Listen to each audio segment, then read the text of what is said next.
Selepas terpidana koruptor 300 triliun, Harvey Muiz mendapat vonis hanya 6,5 tahun penjara.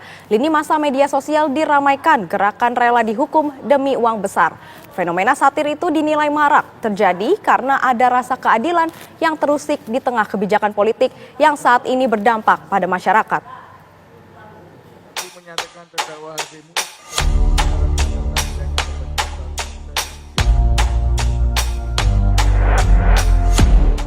Tak butuh waktu lama, putusan ringan Majelis Hakim Tipikor terhadap terdakwa kasus korupsi timah senilai 300 triliun rupiah mendapat respon dari masyarakat.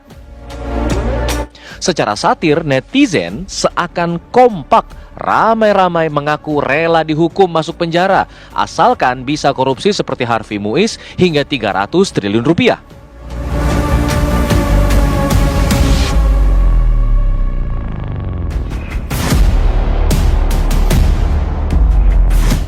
Tak sedikit yang menuliskan narasi siap dipenjara demi uang besar.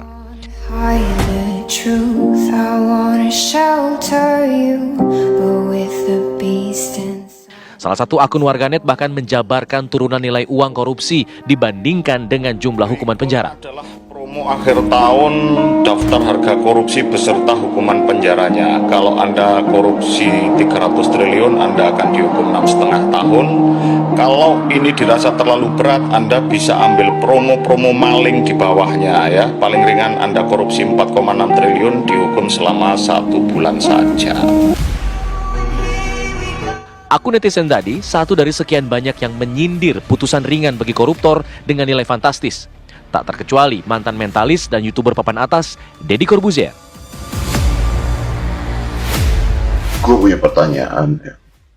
Seandainya lu merugikan uang negara ratusan triliun, itu udah pastilah kalau merugikan uang negara ratusan triliun, setidak-tidaknya yang masuk ke diri lu sendiri, paling dikit 5 triliun aja ada lah gitu ya. Anggaplah 5 triliun gitu. So, let's change it. Lu dapat uang 5 triliun, oke? Dengan resiko di penjara 6,5 tahun. Mau nggak lu ambil? Pertanyaan Deddy itu bisa dianggap sebagai pertanyaan publik kebanyakan yang tergambar lewat sindiran satir di media sosial mereka. Pengamat politik Henry Satrio menjelaskan fenomena semacam itu terjadi karena ada rasa keadilan yang terusik di tengah kebijakan politik saat ini yang berdampak pada masyarakat.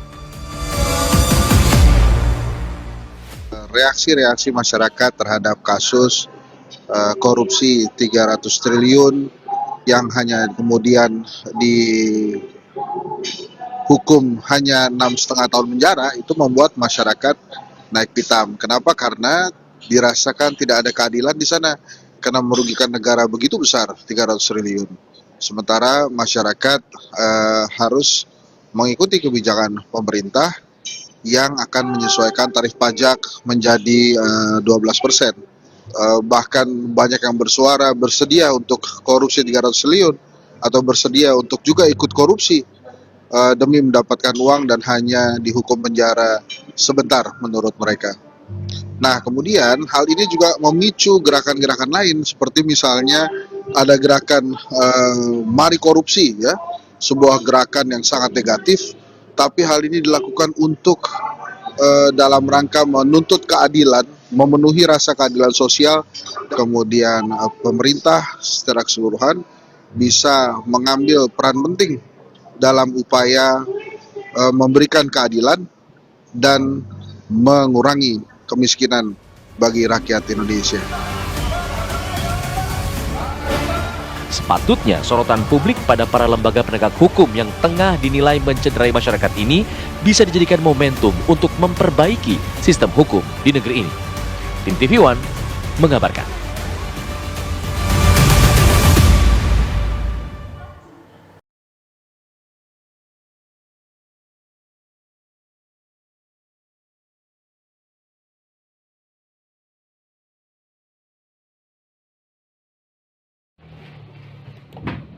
Sidang Mueller terbaru berlangsung dengan pemeriksaan terdakwa. Tolong para terdakwa jawab pertanyaan dengan jujur ya. pemerintah dan DPR Pusat telah memberikan jawaban kepada Koordinator Pertanahan Kampung Cirapuhan. Saya penggugat yang menuntut 3 agendum di Dago. Pak, jawab yang benar. Kamu penggugat atau kolusi penggugat dengan oknum tergugat? Kami 2 penggugat, Pak. Jawaban kamu nggak masuk logika. Kenapa Bu Raminten yang sepihak dengan para tergugat sudah siap lebih dulu? Buktinya apa, Pak? Itu ada di berkas putusan Pengadilan Negeri Bandung bahwa Bu Raminten telah siap lebih dulu tanggal 1 Juni 2016. Makanya katakan dengan jujur, kamu penggugat atau penggugat yang berkolusi dengan oknum tergugat, berkolusi dengan oknum aparatur, berkolusi dengan oknum tokoh Dago Elos, berkolusi dengan oknum tokoh Cirapuhan, berkolusi dengan oknum tokoh agama, dan berkolusi dengan oligarki. Tolong jawab dengan benar ya. Kamu penggugat atau penggugat yang berkolusi saling gugat? Kami 2 penggugat, Pak. Benar, Pak, 2 penggugat. Kemarin ada 1 lagi, saudara. Kamu kemana? Kok nggak ikut sidang ini? Yang ditangkap cuman kami berdua, Pak. Saudara, perempuan kami dan komisaris PT Dago Intigraha nggak ikut ditangkap, Pak. Oke lah kalau begitu, tapi tolong jawab peranan kamu dengan jujur ya. Kamu penggugat atau penggugat yang berkolusi saling gugat? Kami adalah 2 penggugat, Pak. Kamu itu nggak masuk akal, nggak masuk logika kalau kamu penggugat. Kamu itu penggugat yang berkolusi saling gugat di pengadilan. Jangan dusta ya. Nggak, Pak. Benar, Pak. Kami adalah penggugat. Kamu coba tonton video dan cek blog film dokumenter versi warga kampung Cirapuhan atau Nawisan Kurma. Kamu itu penggugat yang berkolusi saling gugat. Ingat ya, beda antara penggugat dengan penggugat yang berkolusi dengan para tergugat. Coba deh, akmu tonton dulu film dokumenter Dago 6 jam atau Dago 5 jam. Ingat ya, kamu bisa merubah sejarah. Dan kasus ini sudah dilaporkan ke pemerintah pusat. Kalau kamu berkolusi saling gugat, itu namanya kolusi mafia tanah Dago saling gugat. Jangan bilang gugatan Mueller, tapi kolusi Mueller untuk saling gugat. Kolusi penggugat dengan oknum tergugat. Itu yang jadi korbannya malah yang tidak tergugat. Warga kampung Cirapuhan yang diintimidasi dan dihalangi pengajuan haknya dan negara yang tanahnya digelapkan. There once was a ship that put to sea, and the name of the ship was the Billy O.T. The winds blew up her bow, dipped down, oh below my bully boys blow. Soon may the wellerman come to bring us sugar and tea and rum. One day when the tonguing is done, we'll take our leave. Abiaya, bagian kedua kasus Mueller, bersaudara melawan Dago Elos. Bagaimana kamu mendata calon tergugat? Kami ada tim khusus. Pak, tim khusus itu terdiri dari para tergugat utama ya. Itu artinya kamu berkolusi saling gugat dengan para tergugat. Tidak, Pak. Kita ada tim khusus untuk mendata calon tergugat. Pak. Iya, kamu berkolusi dengan para tergugat dalam mendatanya. Itu artinya kamu kolusi saling gugat? Tidak, Pak. Kalau tidak, gimana bisa?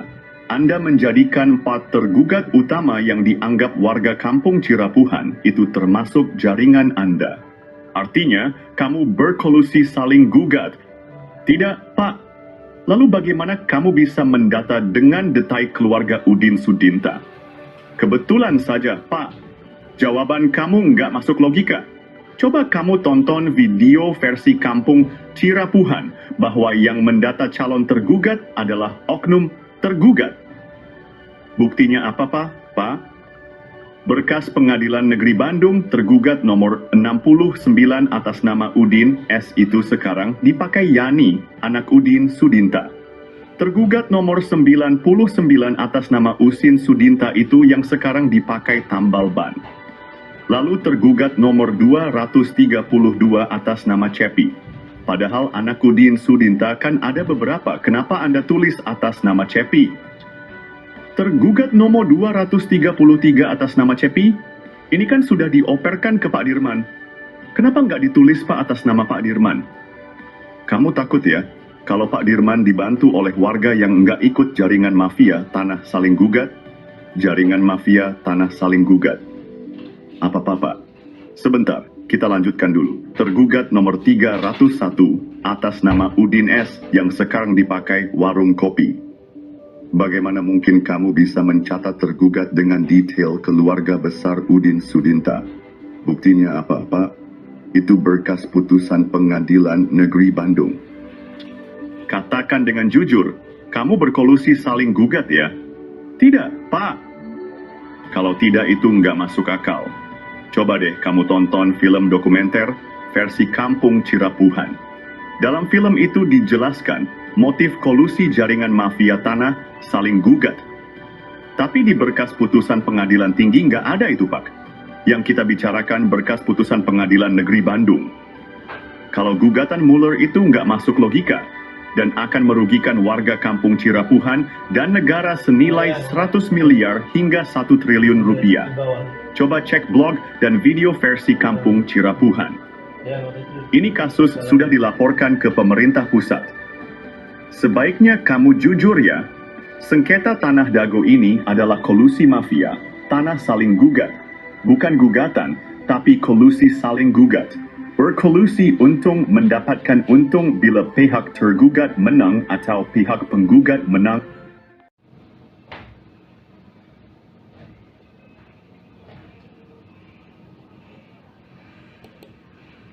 Ponti. Polemik sengketa tanah di Dago antara gugatan dan kolusi saling gugat. Asep Makmun menggambarkan bahwa Mueller tiba-tiba menggugat warga Dago. Apakah ini masuk akal? Dalam sidang, Asep menjelaskan keterkejutannya sebagai rakyat kecil yang seperti tak pernah berurusan dengan hukum perihal tanah. Padahal riwayat Asep Makmun bersama Iwan Surjadi dan pengacaranya menyerobot lahan penduduk asli, lalu kerap bawa-bawa LSM untuk menuntut ganti rugi ke damage, padahal bukan garapannya, dan juga garapan keluarganya sudah dioperalihkan. Mau dia minta ganti rugi lagi dan lagi, dan bagaimana bisa orang demikian tahun 2012 lapor ke polisi dan banyak catatan kasus pertanahan lainnya. Lalu apakah masuk logika Mueller tiba-tiba menjadikan Asep Makmun dan rekannya sebagai tergugat utama nomor 1 sampai tergugat nomor 4? Bagaimana cara Mueller menggugat? Bagaimana mungkin Mueller memiliki data detail tentang tergugat tanpa berkolusi dengan oknum tergugat? Misalnya, tergugat keluarga Udin Sudinta dan anaknya, Cepi. Pertanyaannya bagaimana Mueller bisa mendapatkan informasi secara detail tergugat keluarga Udin Sudinta, yaitu tergugat nomor 69, nomor 99, nomor 232, nomor 233, dan nomor 31. Mueller tampaknya mempersiapkan gugatan dengan matang bersama oknum. Tergugat yang notabene Ketua RW 02 Dago Elos. Sementara itu Apud Sukendar tiba-tiba diangkat oleh Lurah Sebgai Ketua RW 1 Kampung Cirapuhan ketika masa pendataan. Padahal Apud Sukendar bukan calon Ketua RW 1 Kampung Cirapuhan. Lalu bagaimana mungkin pendatang bernama Didi Koswara dari Subang diberi peranan seolah tuan tanah penduduk asli dengan lebih dulu diberi hadiah dan legalitas penyerobotan lahan oleh Iwan Surajadi PT Batu Nunggal Indah dan oknum aparatur negara. Mueller menargetkan tergugat utama yang sudah diberi peran untuk siap menghadapi. Dibantu dengan warga yang tidak tahu riwayat tanah dan riwayat penduduk asli. Mereka hanya ikut serta tanpa pemahaman mendalam dan sebagiannya hanya kaki tangan mafia tanah. Adapun mereka yang paham riwayat tanah dan riwayat penduduk asli tidak digugat, kecuali yang terlibat dalam jaringan mafia tanah Dago. Sementara itu, Buraminten sudah siap lebih dulu. Pertanyaannya, apakah gugatan Mueller atau kolusi saling gugat yang lebih masuk akal? Lalu bagaimana dengan aksi Asep Makmun sejak sekitar 40 tahun ini? Tolong gunakan logika Anda baik-baik. Ini gugatan Mueller atau kolusi Mueller dengan jaringan para tergugat ini. Ini adalah kolusi saling gugat Mueller, bukan gugatan Mueller. tapi kolusi Mueller saling gugat.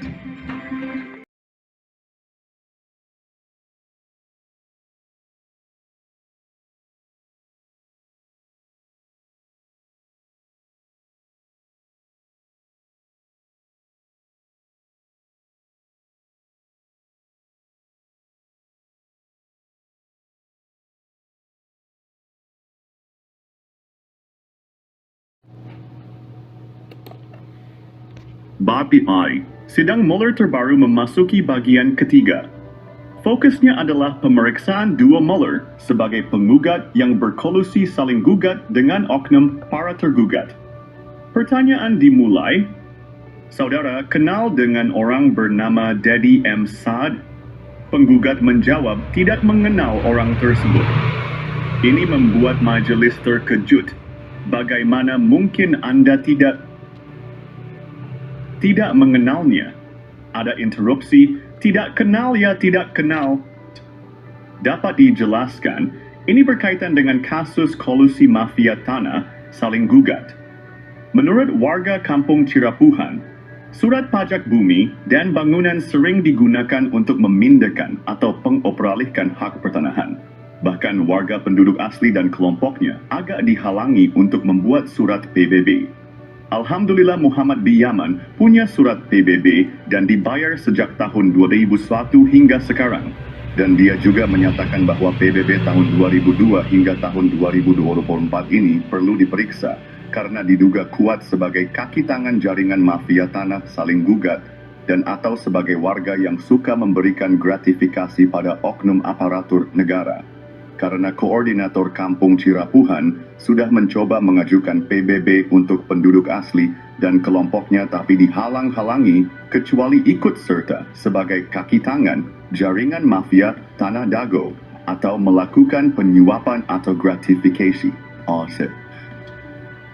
Dan ini ketika sidang perdata Mueller melawan Dago Elos berlangsung.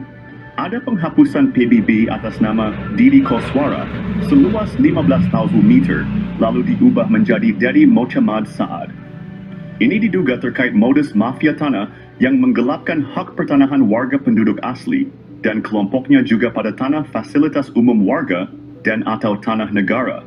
Dan juga PBB atas nama Didi Koswara seluas 15,000 meter melanggar kesepakatan warga kampung Cirapuhan dan warga Dago Elos tahun 1991 nilai. Silahkan periksa berkas kesepakatan antar RT dan RWDI Kampung Cirapuhan dan Dago Elos, yang mana lokasi lapangan bola ada di RW 1 Kampung Cirapuhan bukan di Dago Elos RW 02.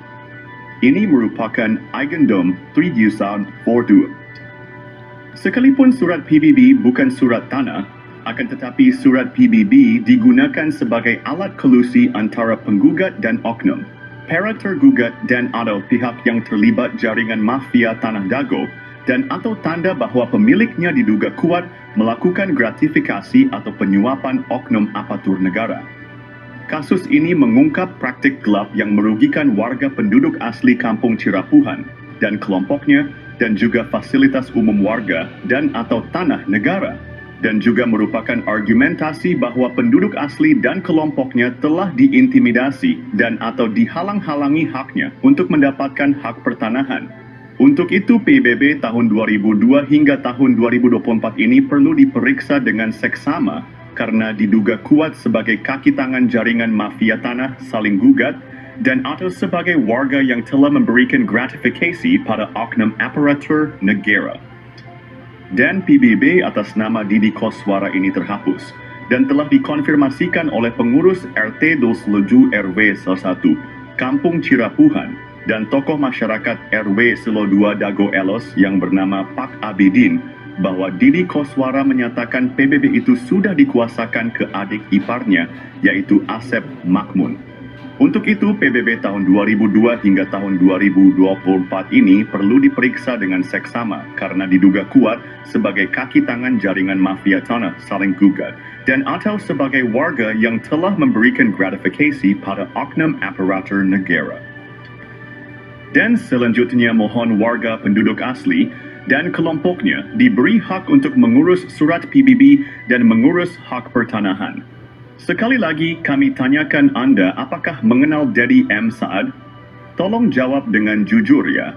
Karena ini untuk mengungkapkan kebenaran kasus sengketa Tanah Dago, apakah kolusi saling gugat Mueller atau gugatan Mueller? Sekali lagi kami tanyakan Anda apakah mengenal Dedi M. Saad? Kenal atau tidak?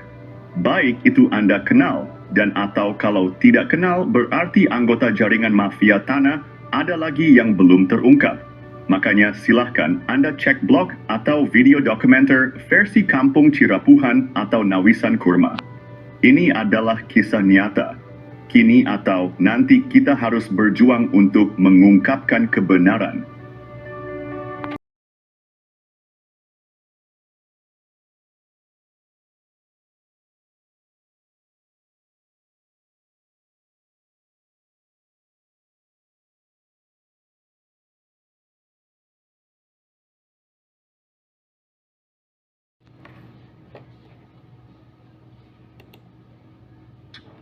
Sedang Mueller terbaru melawan Dago Elos, fokusnya adalah pemeriksaan para penggugat.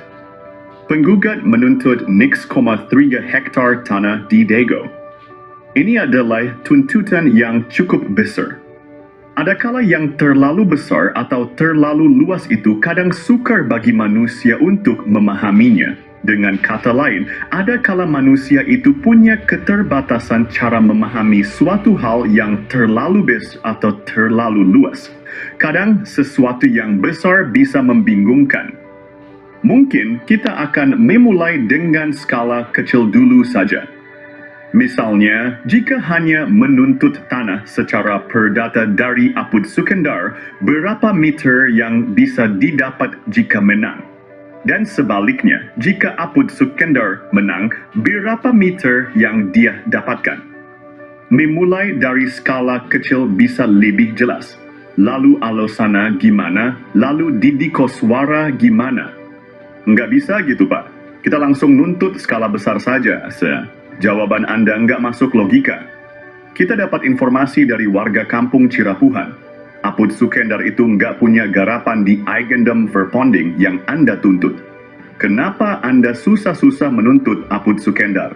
Dan lagi kok bisa-bisanya Anda menuliskan alamat lengkap Apud Sukendar. Banyak warga kampung Cirapuhan tahu rumah Apud Sukendar tapi nggak tahu alamat detailnya. Sedangkan Anda kenapa bisa menuliskan alamat detailnya? Kita ada tim khusus Pak.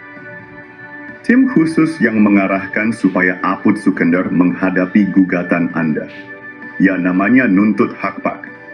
Ada informasi Apud Sukendar, Didi Koswara, dan Asep Makmun didorong untuk menghadapi gugatan Anda. Interupsi. Jadi banyak pertanyaan mengungkap fakta tapi sudah menuding. Balik lagi ke poin tadi ya, kalau Anda menang tuntutan dari Didi Koswara, Apud Sukendar, dan Alosana, Anda dapat lahan luas berapa dari ketiga orang tersebut? Dan kalau Apud Sukendar, Alosana, Didi Koswara memang dapat lahan berapa? Ya harus kita hitung lagi Pak. Apud Sukendar nggak punya garapan di Eigendom Verponding itu. Kenapa susah-susah Anda menuntutnya? Ya kebetulan saja Pak. Jawaban Anda nggak masuk logika. Lalu Didi Koswara juga sudah nggak punya garapan lagi karena sudah dioper, alihkan. Lalu Anda tuntut apa nggak aneh ini? Ya, ini. Nggak juga Pak, namanya juga menuntut hak pertanahan. Jawaban Anda nggak masuk logika.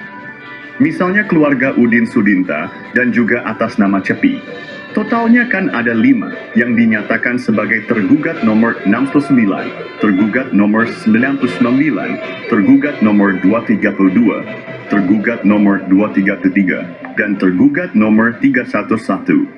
Kalau Anda menang dapat 5 objek dari 5 poin para tergugat itu, sedangkan kalau keluarga Udin Sudinta dan atau dengan Cepi menang akan mendapatkan 5 objek dari subjeknya yang tergugat.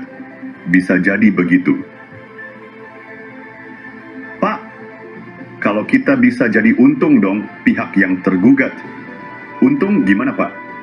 Itu objeknya kan ada yang sudah dioperalihkan ke Pak Dirman. Pak Dirman rugi dong kalau begitu. Ya tinggal atur-atur sendiri saja Pak. Kenapa bisa gitu? Tapi kita kan menang Pak di tingkat peninjauan kembali.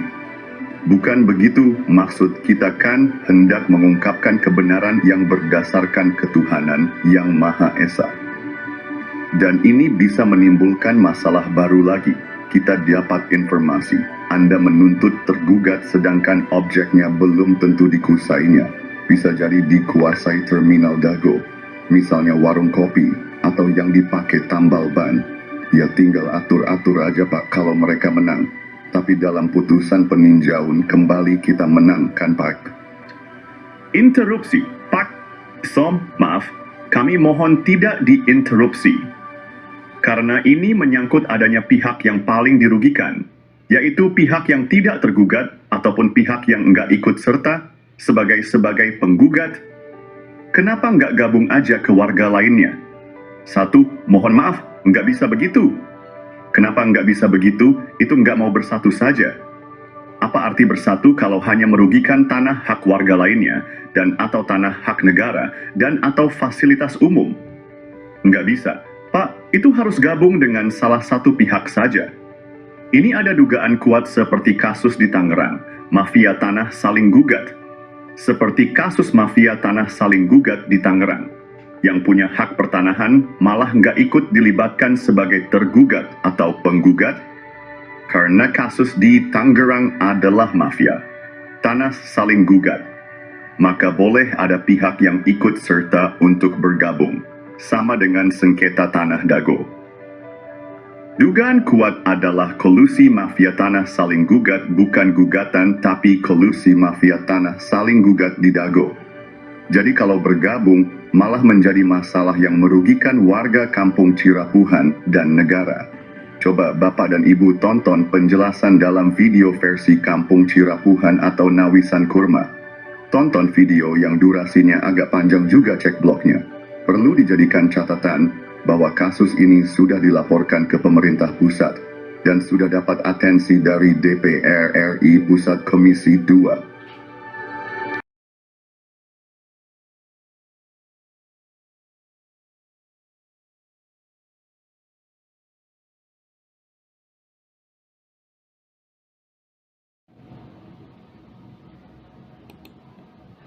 Masalah besar dalam pertanahan di Dago sudah ada sejak lama sekitar 40 tahun lalu. Tanda-tandanya sudah terlihat sejak tahun 1980-an. Permasalahan dimulai dengan disalahgunakannya surat dari BPN ke Gubernur Jawa Barat, Memorial Lurah Dago oleh jaringan mafia tanah. Jaringan mafia tanah ini melibatkan oknum tokoh masyarakat, oknum tokoh agama, oknum aparatur, dan oligarki semacam Iwan Surjadi PT Batu Nunggal dan juga Jo Budi Hartanto PT Dago Intigraha. Awalnya Asep Makmun adalah anak pekerja atau anemer bernama Ahya dan Didi Koswara adalah menantu Ahya. Kemudian bersama dengan kaki tangannya jaringan ini mulai mengintimidasi penduduk asli, merusak riwayat sejarah penduduk asli dan juga riwayat tanah. Lalu, tanah adat dan garapan mulai diserobot. Dimulai dengan penyerobotan lahan, keluarga besar Nawisan bernama Tommy dan jalan warga sehingga muncul SSM Andidi Koswara seluas 8 meter. Lalu penyerobotan tanah Pak Bagio yang dipinjam Pak Slamet atau Pak Karto untuk masjid dan penyerobotan tanah adat dan garapan sekitarnya termasuk garapan Muhammad B. Yaman Cirapuhano 17. Sehingga muncul SEM atas nama Didi Koswara seluas 270 meter dan Ismail Tanjung. Ketika itu Ketua RDW 02 Dago Elos seluas 88 meter dan juga seolah memberi wakaf pada Masjid Al-Hikmah RT Uju Erayos 1 Kampung Cirapuhan seluas sekitar 100 meter. Setelah dibuatkan ajab oleh Meli Nathaniel, namun sertifikat hak milik muncul atas penjualnya yaitu atas nama Didi Koswara dan Ismail Tanjung, padahal pembelinya Iwan Surjadi. Tanah di sekitar Terminal Dago dan sekitar kantor pos juga fasilitas umum dialihkan secara sembunyi-sembunyi lalu dibuatkan PBB atas nama Didi Koswara seluas 15.000 meter. Hal ini melanggar kesepakatan warga Dago Elos tahun 1997 dan juga kesepakatan warga Dago Elos dan warga Cirapuhan tahun 1999. Luas garapan Asep Makmun 280 meter, jadi 100 meter. Dan Didi Koswara dari 14 RB dibagi 8 orang menjadi Lifty Snalview. Padahal Asep Makmun dan Didi Koswara juga telah mengoper, alihkan dan mewariskan garapannya. Dan selanjutnya setelah sidang berlangsung data PBB itu terhapus dan menurut petugas PBB berubah jadi atas nama Dedi M. Saad. Dan sebelum itu, Bu Raminten sepihak dengan tergugat telah bersiap lebih dulu. Silakan periksa berkas-berkas dan juga berkas putusan pengadilan untuk memahami lebih lanjut. Apakah ini kolusi gugatan Mueller atau gugatan Mueller yang masuk akal? Ini adalah kolusi gugatan Mueller, bukan gugatan Mueller, tapi kolusi Mueller dengan tergugat. Kasus tanah yang melibatkan bos mafia telah menggemparkan. Tanah Pak Bagio 400 hingga 700 meter dipinjam fasilitas umum masjid, namun kemudian dibeli luas jadi 700 meter. Ada apa bos Batu Nunggal beli tanah bekas TPA? Penyerobotan jadi hadiah 80 meter lalu 270 meter Didi Koswara untuk Ketua RW Sentul 2, Dago Elos Ismail Tanjung 8% maupun 8M, bonus balik layar tergugat dan pendataan tergugat Ketua RW Sentul 2 Dago Elos Asep Makmun sebagai pembela isidentil, Ketua RW Sentul 1 Cirapuhan Apud Sukendar dan oknum aparatur. Rupanya target 100 miliar hingga 1 triliun hingga tanah puluhan meter. Keluarga besar Pamenpati TNI dan Polri diserobot dan dilaporkan polisi tahun 2012. Sejak tahun 2007 sudah diberi tanda batas pohon alpukat dan sirsak, AIPAI. Bos mafia tanah Iwan Surjadi kebal hukum pada dana bansos tahun 2014. Pemerintah perlu membentuk tim independen untuk menyelidiki kasus sekarang merugikan warga kampung Cirapuhan dan negara 100 miliar hingga 1 triliun. Mafia tanah saling gugat Dago, bukan ngegugat, tapi saling gugat. Tonton film Keluarga Mueller durasi 4 jam 40 m. Kisah ini terjadi di kampung Cirapuhan pada tahun 2008. Bob Nainggolan, seorang pengacara, mengirim surat panggilan atas nama Iwan Surjadi. Bos Batu Nunggal mengaku berhak tanah seluas sekitar 100 meter. Setahun sebelumnya, warga menanam pohon alpukat, nangka, dan lainnya sebagai tanda batas tanah Pak Bagio seluas sekitar 700 meter. Adapun barat dan timurnya adalah tanah warga. Notaris Meli Nathaniel membuat akta jual beli AJB dengan penjual Ismail Tanjung dan Didi Koswara. Asep Makmun menjadi penunjuk batas. Setelahnya sertifikat terbit atas nama penjual. Ini gratifikasi, AC. Kemudian hari, Iwan Surjadi ternyata hanya seorang mafia tanah saling gugat. Ia memberi hadiah untuk oknum aparatur, juga Didi Koswara, Ismail Tanjung, Asep Makmun dan rekan sebagai pendata calon tergugat dan tergugat. Sertifikat tanah atas nama penjual muncul setelah AJB dibuat. Kesaksian dari Pak Ada, Paman Asep Makmun, Pak Unus, dan Pak Slamet juga mendukung hal ini. Menunjukkan Asep Makmun, Apud Sukendar, dan jaringan mafia telah berdusta. Lalu memberi peran Didi Koswara seolah tokoh tuan tanah pribumi sebagai tergugat.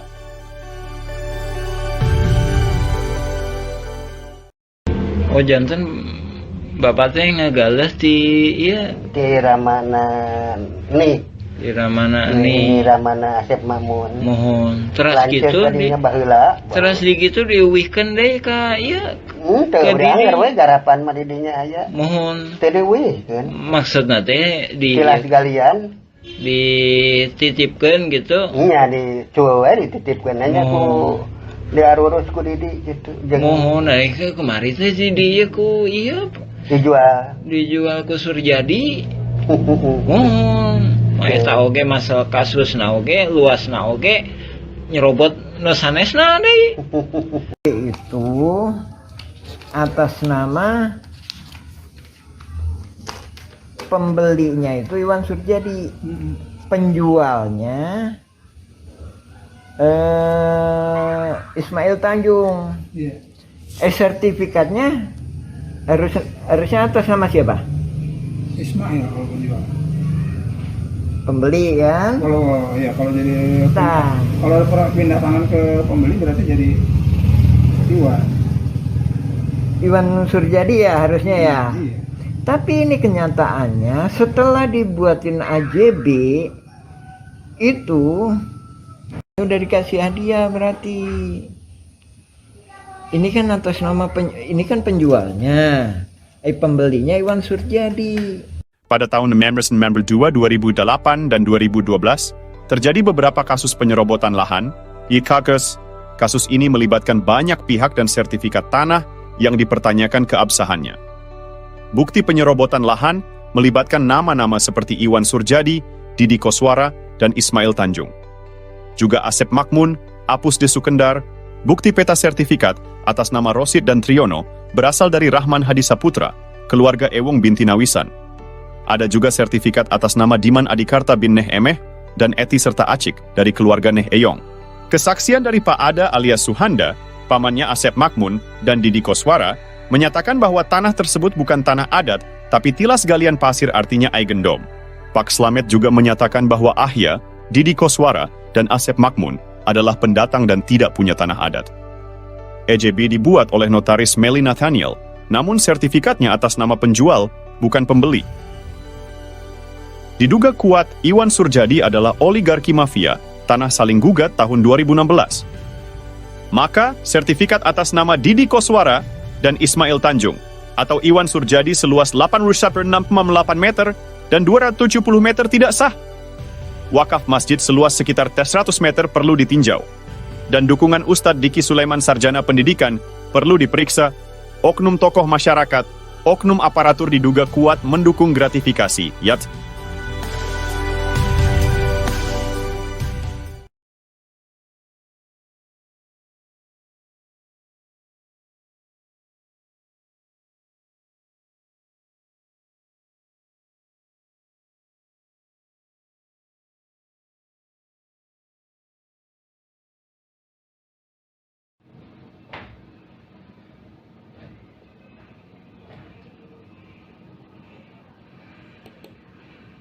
Ponti.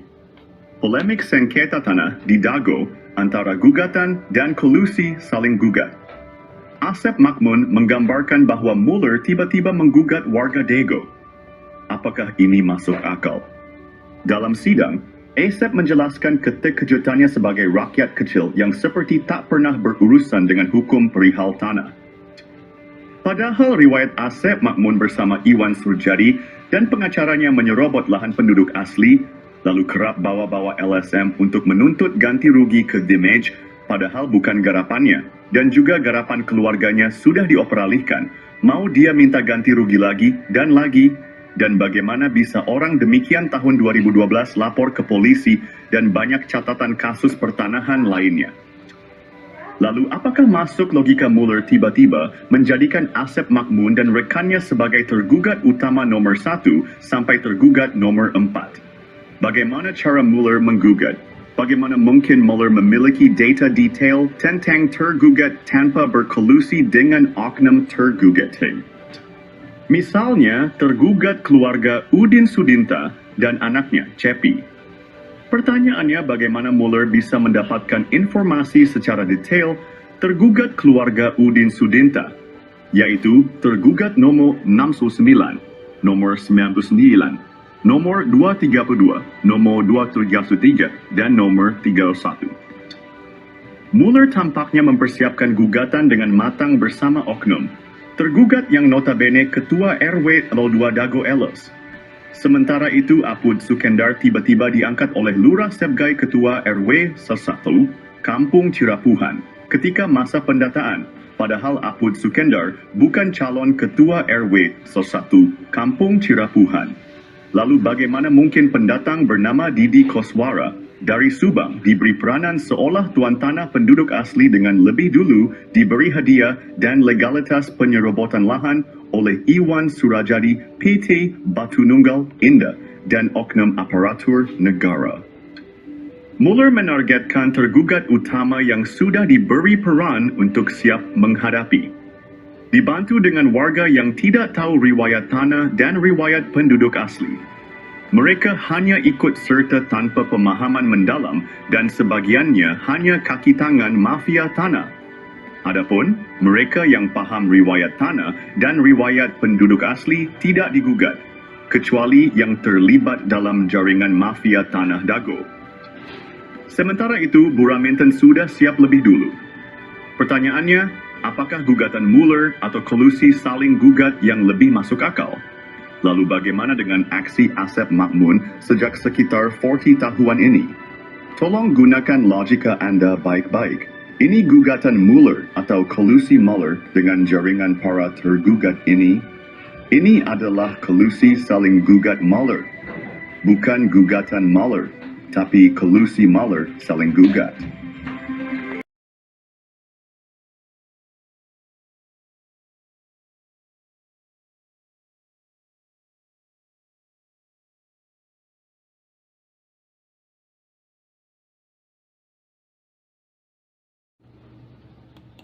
Pihak Mueller dan Raminten Dago Elos bersengketa, tapi kenapa warga kampung Cirapuhan jadi taruhan? Oknum-oknum telah disuap, sementara itu media pun telah dibelinya. Baik penggugat menang atau kalah, warga...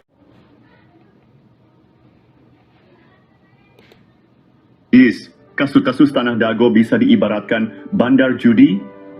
Bandar judi online, coba gunakan logika. Pada tahun 1997, luas tanah garapan warga Dago Elos hanya sekitar 5.940 meter persegi. Silakan periksa peta BPN tahun 2000 bahwa objek warga Dago Elos ada di belakang terminal, bukan di samping. Namun, tuntutan tanah oleh Mueller mencapai 60.000 meter persegi. Situasi ini mirip dengan judi online. Kalau Mueller menang dapat tanah 63.000 meter. Sementara kalau oknum warga Dago Elos menang dapat puluhan ribu meter. Padahal tahun 1997 hanya 540 meter. Jadi siapapun yang menang, pihak yang mengatur tetap mendapatkan keuntungan besar melebihi modal yang dipertaruhkan. Jika Mueller menang, dia mendapatkan 63.000 meter persegi.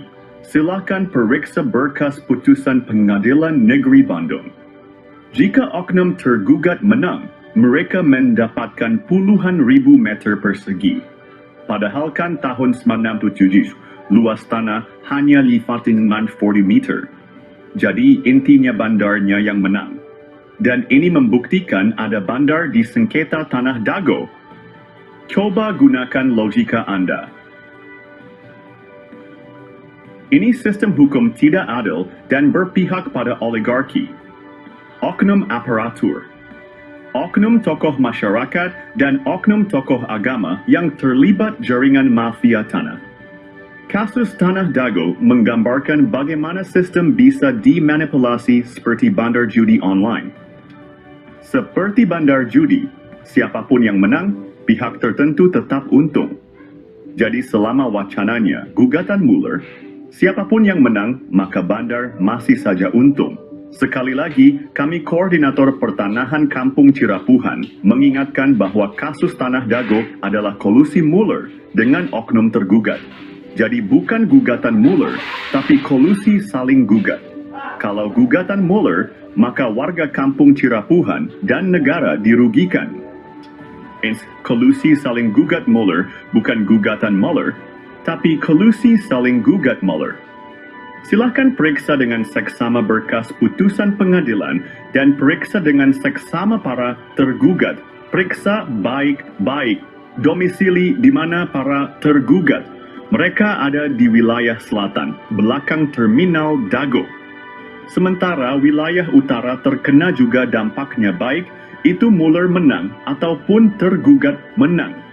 Karena ini adalah kolusi saling gugat, ibaratnya bandar judi.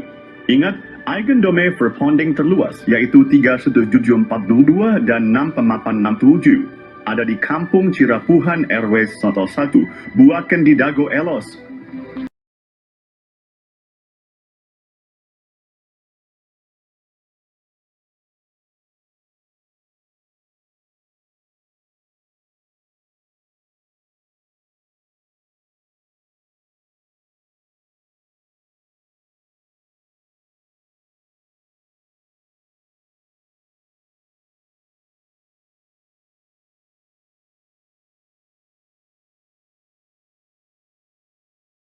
A'udzubillahiminasyaitonirrajim. Bismillahirrahmanirrahim. Assalamualaikum warahmatullahi wabarakatuh. Nah, ini di belakang Hotel The Match ini terjadi konflik agraria yang telah menipu dunia, yaitu konflik perdata. Perbedaan data luas tanah pada sengketa lahan Dago menjadi pemicu mafia beraksi. Koordinator Pertanahan Kampung Cirapuhan menjelaskan luas objek tanah memicu kolusi mafia tanah saling gugat. Pertama, Muller bersaudara dan PT Dago Intigraha menggugat tanah seluas 63.000 meter persegi pada 3 Agendum Verpanding. Kedua, Bu Raminten mengklaim nak 9.000 meter persegi pada 4 buah Agendum Verpanding dengan kesepakatan oknum tergugat warga Dago Elos adalah penggarapnya. Perlu diperiksa berkas kesepakatan warga. Pada tahun 1997, warga Dago Elos hanya menguasai 5.940 meter persegi. Dan juga pita warga Dago Elos pada berkas BPN sekitar tahun 1997 atau tahun 2000 utamakan kedua poin tersebut. Juga karena terminal Dago dan kantor pos tidak ikut banding. Ini perlu dipahami pada poin masalah ini, bahwa skenario pemenang, yaitu antara bos mafia Muller dan bos mafia Raminten, silakan periksa berkas pengadilan. Notabene mereka dalam satu jaringan Asep Makmun CS Iwan Surjadi sites. Luas objek seperti terminal Dago, kantor pos, dan fasilitas umum mencakup 1,000 hingga 4,000 meter persegi, dan juga warga kampung Cirapuhan telah menghadapi penyerobotan tanah selama 40 tahun hingga saat ini tahun 2024. Mereka diintimidasi dan dihalangi mengajukan hak pertanahan. Lalu ingat baik-baik Agendum Verpanding 3.7.2 dan 6.87 berlokasi di kampung Cirapuhan Airbayu Al1, Dago bukan di Dago Elos Arbidio Slo 2. Perhatikan keterangan dan periksa berkas di pengurus RTRW serta pita BPN tahun-tahun 1997 hingga tahun 2000. Ini adalah pemicu utama penggelapan tanah oleh jaringan mafia. Tanah saling gugat, bukan ngegugat, tapi saling gugat.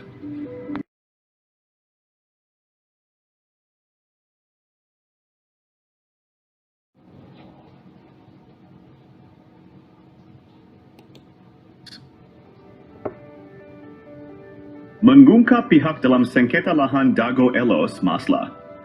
Ini dipicu oknum warga Dago Bandung. Esensi. Dalam sengketa ini ada dua pihak utama. Penggugat adalah Muller bersaudara dan PT Dago Intigraha. Oknum tergugat adalah jaringan Asep Makmun dan Bu Raminten. Kedua pihak mengklaim hak atas tanah dengan menggunakan hak barat Agendum Verpanding. Intinya, bukan warga Dago atau warga Iwo Cirapuhan Bandung, tapi oknum. Dan ada pihak yang belum muncul adalah oknum aparatur. Dan oligarki juga jaringannya seperti Iwan Surjadi dan Dedi M. Saad I. Simak penjelasan korelasi kasus sebelumnya dalam film dokumenter Nawisan Kurma atau versi Kampung Cirapuhan. Silakan cek blog atau video yang berdurasi agak panjang. Periksa berkas putusan pengadilan tuntutan Muller dengan adanya kesepakatan Bu Raminten. Misalnya, kesepakatan pihak Bu Raminten dengan Asep Makmun ada dalam putusan PN Bandung. Dan berkas lainnya, misalnya PBB 15 harga meter atau sertifikat di Koswara. Iwan Surjadi dan berkas warga atau berkas peta BPN. Koordinator Pertanahan Kampung Cirapuhan sudah mengirim surat ke DPR Pusat seberat 3 kg. Adapun ke Presiden berat berkas 2,7 kg. Esensi dalam sengketa tanah Dago ini adalah satu jaringan mafia tanah dengan modus saling gugat yang melibatkan proksi. Proksinya, ingat, satu jaringan mafia tanah. Adapun kasus tanah makam dengan oknum supir BPN bernama Sahidin beda lagi. Jadi esensi kasus Dago gugatan Muller gak masuk logika. Tapi esensinya kolusi penggugat, tergugat, dan jaringannya.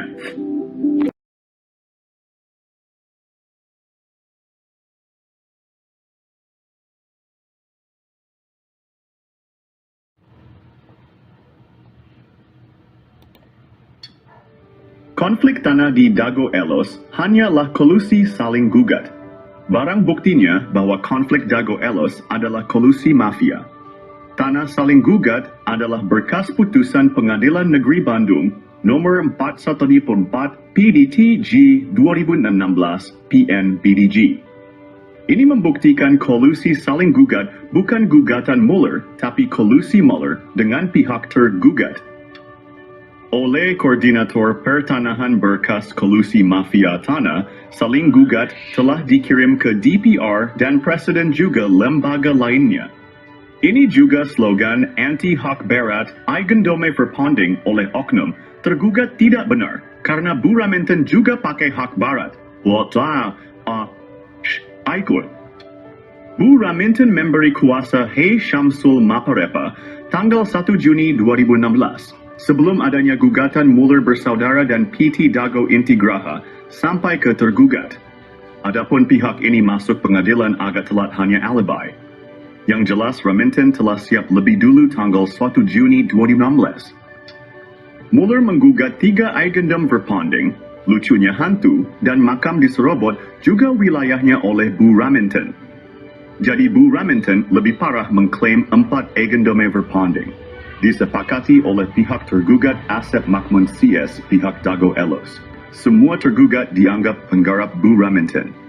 Ada makam tua yang membuktikan Eigendom Verpanding 372 dan 6 tidak sah. Pribumi lebih dulu ada dibandingkan pabrik tegel Simongan, yaitu pihak yang diakui pemegang Eigendom Verpanding oleh pihak tergugat maupun tergugat. Konflik ini menunjukkan kompleksitas sengketa tanah. Penting untuk menyelesaikan dengan adil. Isi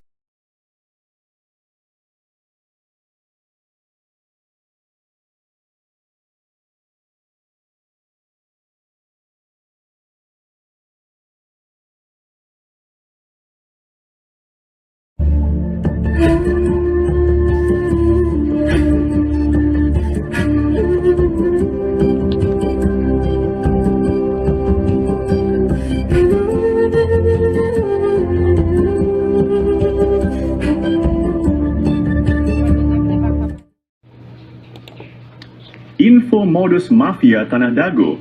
Kami adalah Koordinator Pertanahan Kampung Cirapuhan, Bandung. Tes, nama saya Muhammad Basuki Yaman bin Sutrisno bin Tirto Harjo. Buyut adalah TNI Polri, bernama Matrawi. Modus jaringan mafia Tanah Dago mempunyai pola yang sama. Pertama, mereka mengumpulkan data target di Kampung Cirapuhan. Ini dimulai sejak tahun 1980-an. Kedua, mereka mempersiapkan pembentukan jaringan mafia tanah. Asep Makmun, Iwan Surjadi, dan oknum target lahan atau korban di Kampung Cirapuhan, Nawisan Kurma, dan tanah negara fasilitas umum. Korban-korbannya adalah Tommy Rokaya, Muhammad Basuki Yaman, Pak Bagio, warga pribumi lainnya. Fasilitas umum dan lahan negara juga menjadi korban. Mereka mulai beraksi dari target terkecil untuk mendapatkan target yang besar. Tetap waspada dan lindungi hak tanah Anda.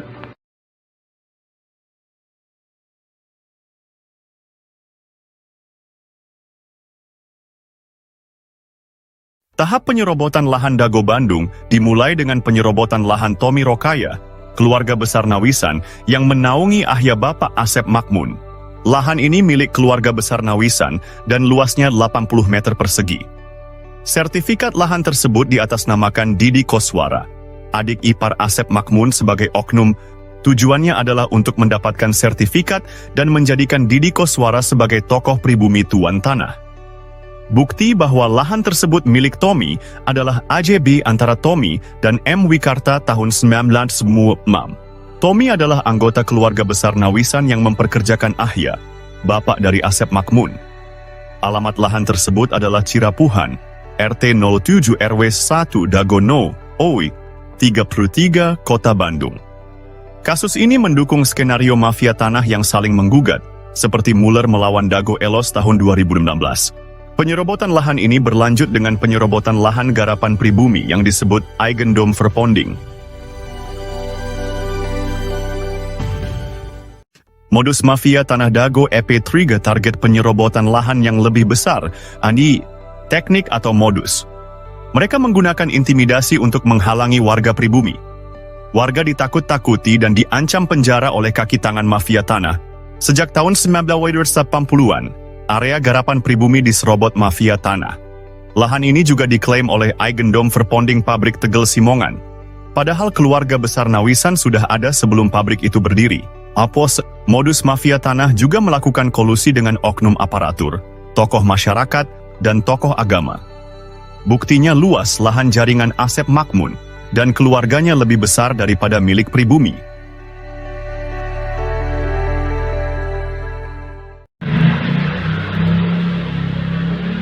Episode 4 dari Modus Mafia Tanah Dago mengungkap penipuan data tanah, Yomi Shimasis. Asep Makmun dan keluarganya memberikan keterangan yang berbeda dengan warga dan bukti lapangan. Keterangan Asep Makmun di pemerintah juga berbeda dengan di warga. Di pengadilan, Asep Makmun mengklaim tanah milik bapaknya. Padahal, bapaknya hanya pekerja di keluarga besar Nawisan. Asep Makmun juga mengaku diberi tanah oleh Pak Bagio. Namun, kesaksian Pak Slamet dan Pak Unus menyebut beda usia 40 tahun antara Asep Makmun dan Pak Bagio. Juga sejak tahun 1970-an Pak Bagio nggak pernah datang. Di lapangan atas, dukungan hanya untuk kepentingan umum, bukan untuk keluarga Asep Makmun dan kaki tangannya. Cek kesepakatan tahun 1977 dan 1999, serta PBB Didi Koswara seluas 15.000 meter.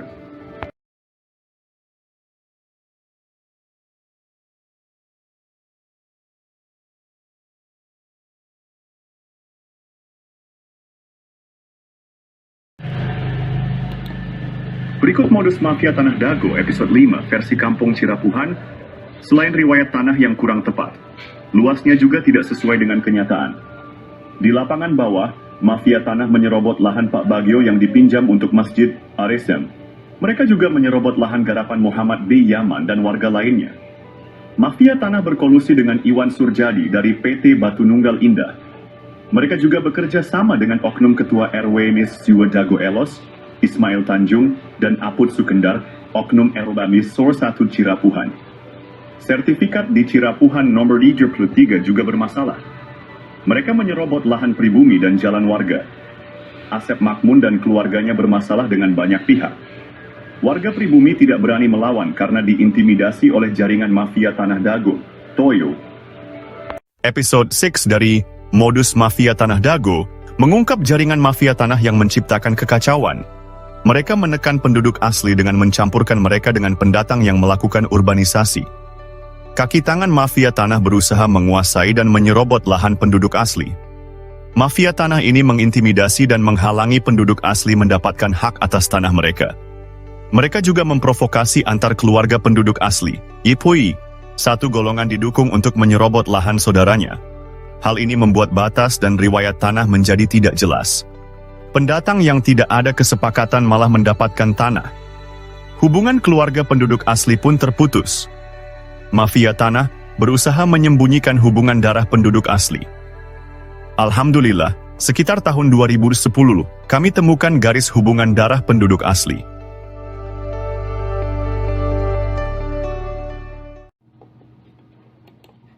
Analisa, penelitian, dan penyelesaian mafia Tanah Dago perlu dilakukan. Dasyo. Alhamdulillah, sejak sekitar 20 tahun lalu kami mulai mempelajari riwayat tanah. Kami juga mempelajari riwayat warga yang turun-temurun dan hal-hal terkait lainnya. Berbagai berkas dokumen negara dan berkas warga telah kami kumpulkan. Namun, beberapa dokumen hilang atau rusak karena rumah sering bocor. Kami memilah mana data atau keterangan yang dusta dan mana yang jujur, meski pahit diungkapkan. Ada yang bertanya siapa Muller bersaudara? Analisa, penelitian, dan penyelesaian mafia Tanah Dago perlu dilakukan. Kami mengetahui Muller dari langkah mendekati tanah dan Asep Makmun Cies. Kami melihat Muller dari cermin yang diperlihatkan oleh Asep Makmun dan jaringannya.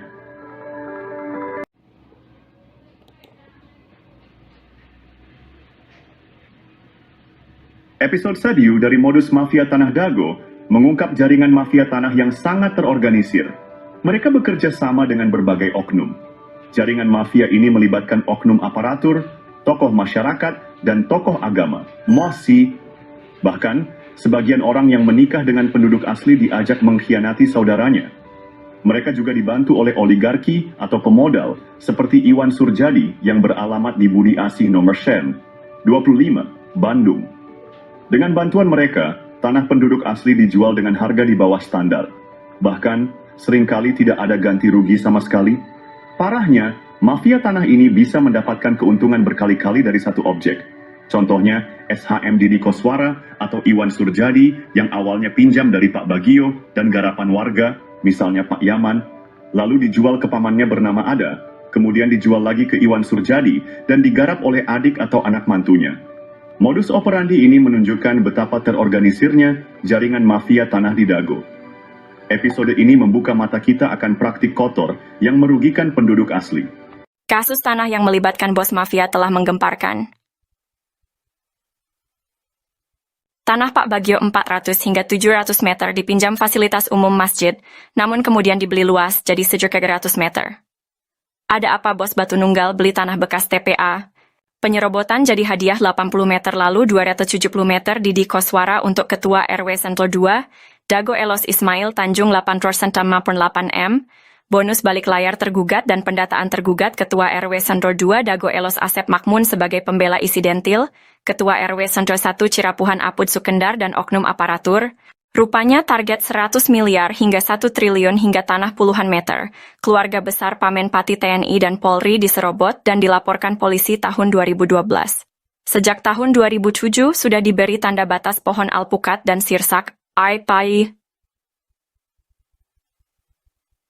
Bos mafia tanah Iwan Surjadi kebal hukum pada dana bansos tahun 2014. Pemerintah perlu membentuk tim independen untuk menyelidiki kasus sekarang merugikan warga kampung Cirapuhan dan negara 100 miliar hingga 1 triliun. Mafia tanah saling gugat Dago, bukan ngegugat, tapi saling gugat. Tonton film Keluarga Muller durasi 4 jam 40 poem.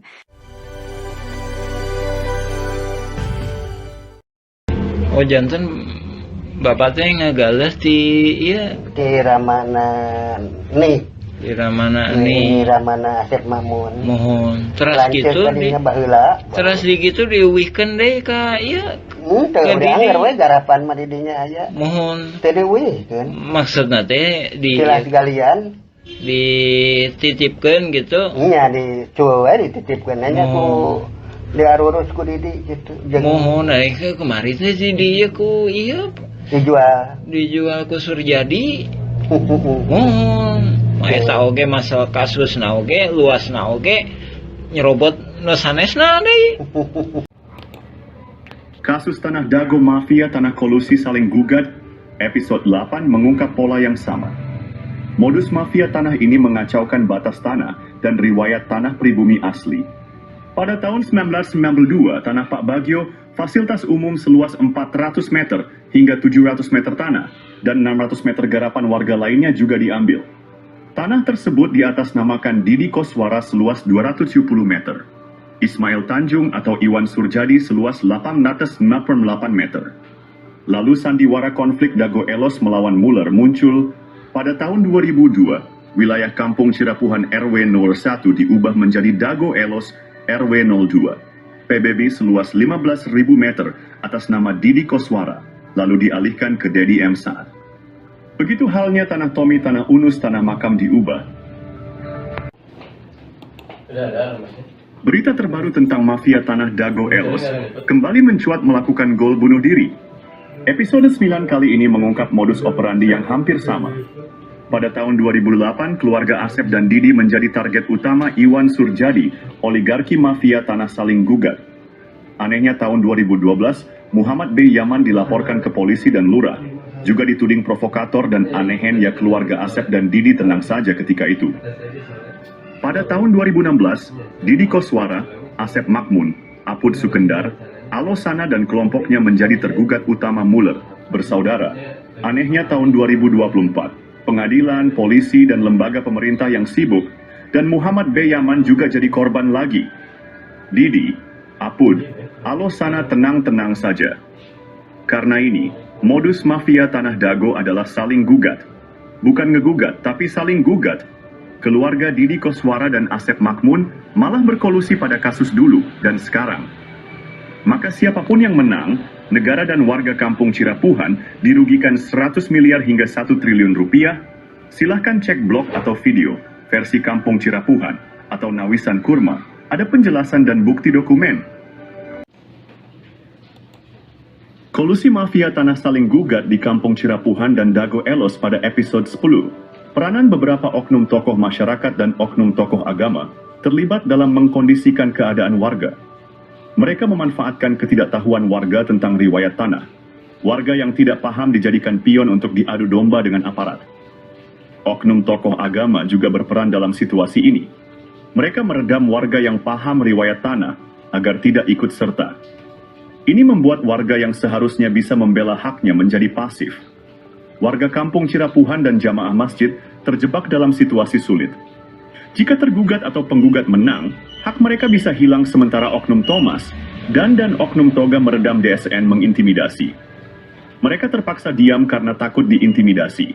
Sementara itu, jaringan mafia tanah tetap untung, siapapun yang menang. Silakan cek putusan pengadilan negeri, sesuaikan data tergugat dengan data warga yang tidak tergugat. Peran oknum tokoh masyarakat dan oknum tokoh agama bantu oligarki dan oknum aparatur praktik mafia Dago berlangsung sekitar 40 tahun ini sangat merugikan warga dan negara. Silakan Anda renungkan manakah yang masuk logika gugatan Mueller atau kolusi Mueller dengan para tergugat. Cek blog atau video versi Kampung Cirapuhan untuk penjelasan dan bukti dokumen. Hukum bukan ilmu pasti. Kasus pembunuhan Vina Cirebon. Kasus pembunuhan Vina Cirebon dan menimbulkan pertanyaan besar. Saksi dan ahli hukum saat ini membuktikan bahwa pengadilan bisa jadi salah. Allah memberikan kita nurani dan akal yang sesuai dengan logika. Pembunuhan Vina, konflik Dago Elos, dan pembunuhan Uci 31 Mei 2023. Dengan uang damai 10 juta juga menjadi sorotan. Koordinator Pertanahan Kampung Cirapuhan telah menulis surat ke berbagai pihak. Presiden, Gubernur, Menteri, DRP, dan lembaga lainnya. Apakah keputusan pengadilan dan bukti otentik yang ternyata bisa dimanipulasi sesuai dengan nurani dan logika? Pemerintah harus membentuk tim independen yang kredibel dan penuh integritas untuk meneliti kasus-kasus ini. Pemberitaan dan keputusan pengadilan tidak selalu mencerminkan kebenaran. Kita memiliki logika dan nurani yang menjadi tanggung jawab kita semua untuk berjuang melakukan reformasi, untuk menegakkan keadilan, meletakkan sesuatu pada tempatnya yang tepat. Untuk itu, mari bersama-sama memastikan bahwa keadilan dan kebijaksanaan benar-benar tercapai. Anda tidak hanya menjadi penonton, tetapi juga menjadi bagian dari solusi untuk perubahan. Penyelesaian konflik sosial, cek versi Kampung Cirapuhan, atau versi Nawisan Kurma. Berkas Pengadilan Negeri Bandung ada keterangan hak Eigendom Verponding Buraminten. Bahkan tergugat lebih dulu bersiap sebelum digugat, yaitu 1 Juni 2016. Ada 3 poin penting untuk diperhatikan.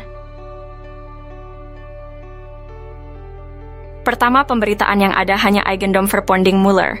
Padahal Buraminten juga menggunakan hak barat Eigendom Verponding, yang sudah tak berlaku pada tahun 1980. Kedua, Buraminten sepakat dengan Asep Makmun semua tergugat adalah penggarapnya sehingga warga Dago Elos juga dirugikan. Ketiga, lokasi objek paling luas, 4 hektar lebih, yaitu Eigendom Verponding 374/2, berada di Kampung Cirapuhan RW 01 Bandung, bukan di Dago Elos RW 02, namun Cirapuhan RW 1. Hanya ada 3 orang yang digugat. Pada berkas tahun 1997, luas tanah warga Dago Elos kurang dari 1 hektar, sementara objek yang digugat mencapai lebih dari 6 hektar lebih. Itu 3 poin penting dan jaringan mafia tanah telah beroperasi sejak 1980. Untuk itu, pemerintah diharapkan membentuk tim independen, cek film keluarga Mueller durasi 4 jam. Bahkan keluarga besar TNI Polri juga menjadi korban dari jaringan Asep Makmun, Didi Koswara, dan rekan-rekannya. Warga Kampung Cirapuhan dan negara dirugikan 100 miliar hingga 1 triliun, karena ini kolusi saling gugat.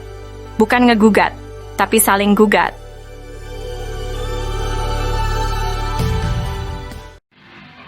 A'udzubillahi minasyaitonirrajim. Bismillahirrahmanirrahim. Assalamualaikum warahmatullahi wabarakatuh. Bersama ini kami sampaikan, kami dari Nawisan Kurma. Jadi kami bukan hantu-hantu yang melayang-layang di pertanahan kawasan nawisan kurma. Jadi nawisan kurma artinya tanah-tanah yang dulunya pernah diduduki nawisan, bukan tanah nawisan, tapi pernah diduduki nawisan. Kurma mudah-mudahan penuh karomah, itu artinya nawisan kurma. Nah, adapun ini dukungan dari warga-warga pribumi, warga-warga yang asli, bukan melayang-layang. Nah, ini ditandatangani oleh warga-warga pribumi tahun 2010. Nah, dari sini kami sebenarnya udah memperkirakan bahwa mafia-mafia tanah ini akan kemudian hari akan muncul. Nah, ini tanda tangan pribumi. Nah, ini rangkap lebih dari satu. Nomor satu, ini nomor satu juga nih. Ini nomor satu juga nih. Ini nomor satu juga. Ini nomor satu juga, karena memang ini berdasarkan kerelaan pribumi, berdasarkan kebersamaan pribumi untuk memperjuangkan lahan-lahan ini. Bukan untuk menguasainya, tapi gimana mengolah lahan ini agar bisa mendapatkan manfaat, baik itu untuk pribumi. Jadi perang ini bukan pribumi lawan pendatang, bukan perang Dagolos lawan Cirepuhan, bukan perang ulama lawan jamaah, tapi ini perang mafia tanah. Tuh, ini nomor KTP 2010. Ini ada yang udah meninggal ini. Jadi anak turunan nawisan itu sekarang lebih kurang jumlahnya 500 hingga 1000 jiwa. Ini kepala-kepala keluarganya ini. Tak ada pun Muller FS Dagolos, yang mana yang pribuminya. Saya kemarin ke saudara Angga bilang, pribumi Dagolos adalah leluhur Kang Jana, tukang panggul. Itu pun tahun 1900-an, sedangkan ini 1800-an. Buktinya adanya makam. Nah, ini kepala keluarganya ini.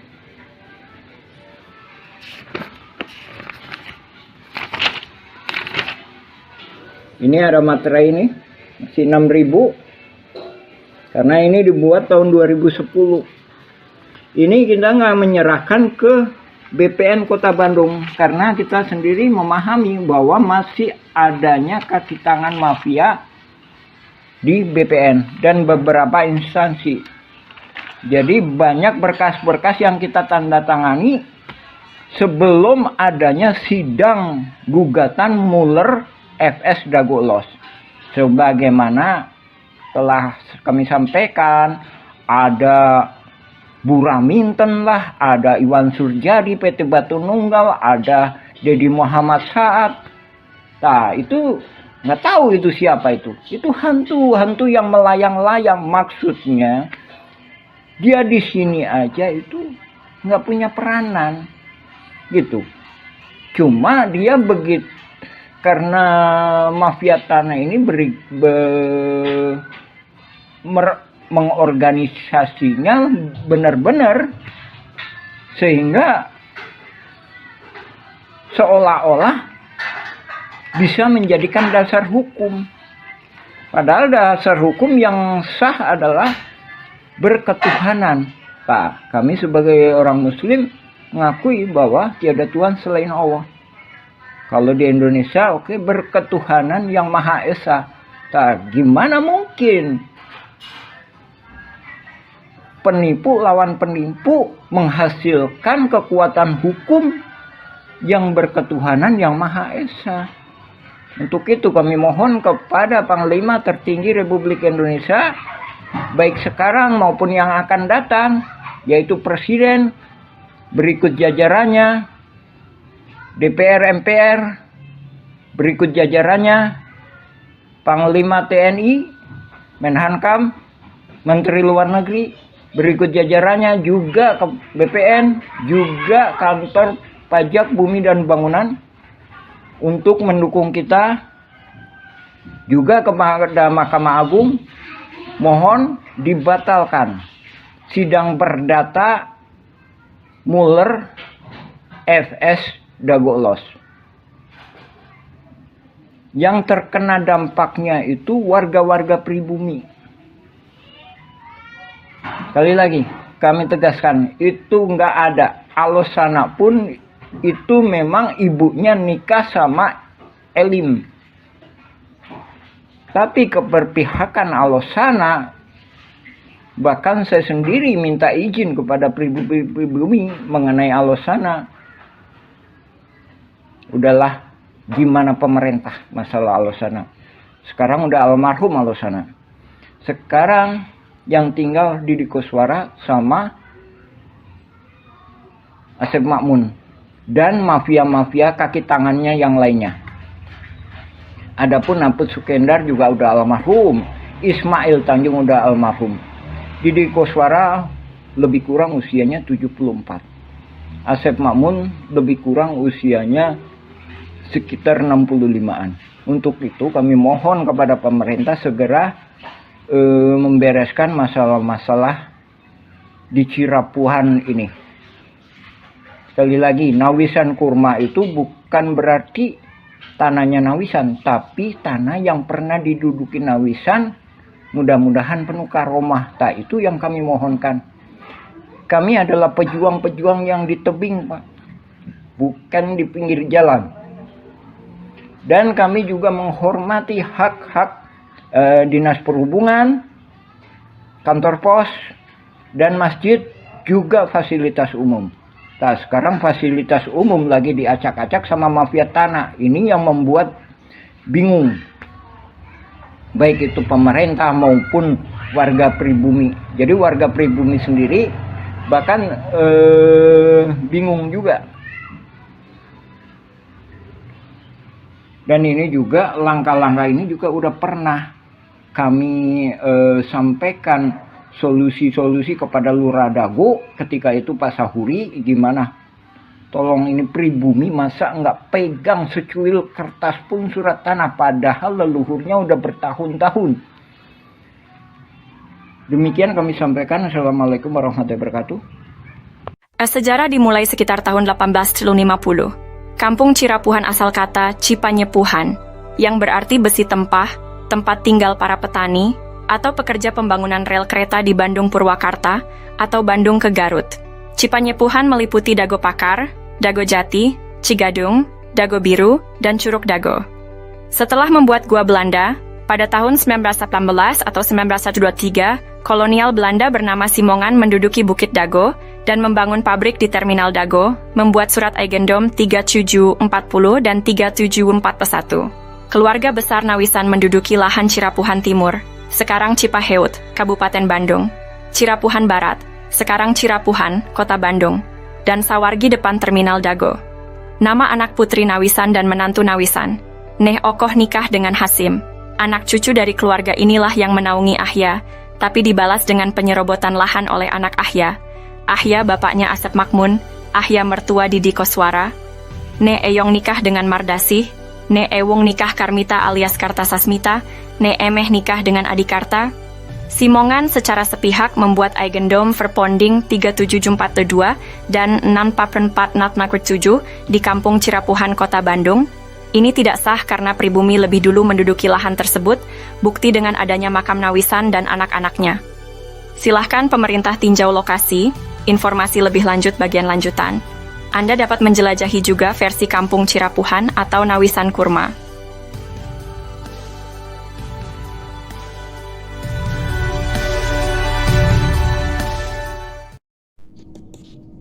Penggunaan kawasan Kampung Cirapuhan. Setelah Indonesia Merdeka, kawasan Kampung Cirapuhan digunakan untuk perkebunan dan penggalian pasir. Beberapa bagian Kampung Cirapuhan sebelumnya sudah dibangun menjadi rumah, makam, dan fasilitas umum. Daftar penduduk pribumi diantaranya adalah keluarga Nawisan, Ewis Omah binti Tomi Rokayah, keluarga Nawisan, Pak Bagio, Slamet bin Karto, Icih Unus, Duhli, Johan Rohimat, Anda bin Isah Juha, amanah keluarga Nawisan, Dedi, Uki, Acih binti Juanta yang nikah dengan Misnan anak Eyong binti Juanta. Tahun 1969 tercatat ada pendatang bernama Ahya, dan adiknya bernama ada juga Didi Koswara, yang berasal dari kota Subang yang dipekerjakan jadi penggali pasir atau anemer. Masjid Al-Hikmah dibangun di lahan Pak Bagio pada tahun 1968. Namun, pada tahun 1974 hingga 1984 atau 1999, Kampung Cirapuhan dijadikan tempat sampah oleh pemerintah pada bekas galian pasir ditimbun dengan sampah dengan kedalaman 10 meter hingga 70 meter. Penyerobotan. Pada tahun 1980-an, terjadi penyerobotan lahan oleh jaringan mafia Tanah Dago, yaitu pelaku Asep Makmun dan Didi Koswara. Asep Makmun dan Didi Koswara mulai menyerobot lahan keluarga Nawisan, yaitu Ewis Omah binti Tomi Rokayah seluas 80 meter juga jalan warga. Selain itu, mereka juga menyerobot lahan Pak Bagio yang dipinjamkan ke warga Kampung Cirapuhan seluas 400 hingga 700 dan tanah di sekitarnya seluas 500 hingga 700 meter, hingga total yang diserobot adalah sekitar 100-300 meter, lalu pada bagian lainnya lahan garapan warga atau lahan negara yang diserobot sekitar 1 hektar. Sebelumnya lahan atas dikerjabaktikan oleh warga untuk lapangan bola dan untuk perkebunan, sementara itu bagian bawah untuk rumah, fasilitas umum dan kebun. Warga Kampung Cirapuhan diintimidasi dan dihalangi hak pengajuan pertanahan, namun jaringan mafia tanah membuat PBB seluas 15.000 meter atas nama Didi Koswara. Kemudian dialihkan ke Dedi M. Saad, beralamat JL Roket 1 Komplek Armet Cipageran Cimahi Utara, oleh jaringan mafia Tanah Dago dioperalihkan ke kaki tangannya, sehingga tahun 2008, 2009, hingga kini tahun 2024, kembali dijadikan tempat sampah dengan membuang galian pondasi pembangunan Hotel Wirton Dago, dan juga dijadikan hunian kaki tangan jaringan mafia Tanah Dago, Kampung Cirapuhan RT Kumen 7 RW 01 Dago. Bandung wilayahnya dirubah jadi Dago Elos olah jarinangan mafia tanah untuk modus saling gugat. Pemerintah harus membuat tim independen untuk informasi lengkap. Untuk info lebih lanjut, cek blog atau video versi Kampung Cirapuhan atau Nawisan Kurma. Hari ini saya ingin membahas tentang surat terbuka yang ditujukan kepada Komnas HAM dan Ombudsman. Surat ini mengungkapkan dampak dari penggalian pasir secara masif di Kampung Cirapuhan yang merugikan pribumi lalu dijadikan tempat pembuangan sampah oleh pemerintah. Amerta, sejak tahun 1974 TPA menyebabkan kerusakan ekologis dan kekurangan air bersih bagi lebih dari 100 kepala keluarga. Disponsori Ketua Komisi B, Endrizal Nazar Wakli DPRD HE Warso dan Sekda juga Wali Kota Bandung Dada Rosada. Ketua RT Sodociu, Muhammad B. Yaman, dan Ketua RW Syaro 1, Sisye Mulyana, untuk mengatasi masalah ini dengan berunding di RUT PDM Maman Budiman. Setelah 30 tahun, alhamdulillah tahun 2005, warga Kampung Cirapuhan mendapatkan air bersih. Namun, upaya untuk memberantas jaringan mafia tanah yang ada sejak tahun 1980-an masih perlu dukungan. Kami memohon agar Komnas HAM dan Ombudsman dapat mendukung kami dalam memberantas jaringan mafia tanah yang merugikan masyarakat. Kami juga meminta agar lembaga lainnya merespons surat kami secara tertulis dan pemerintah membentuk tim independen. Terima kasih atas perhatiannya. Untuk informasi lebih lanjut, cek blog atau video versi Kampung Cirapuhan atau Nawisan Kurma. Mari bersama-sama berjuang untuk keadilan. Terima kasih.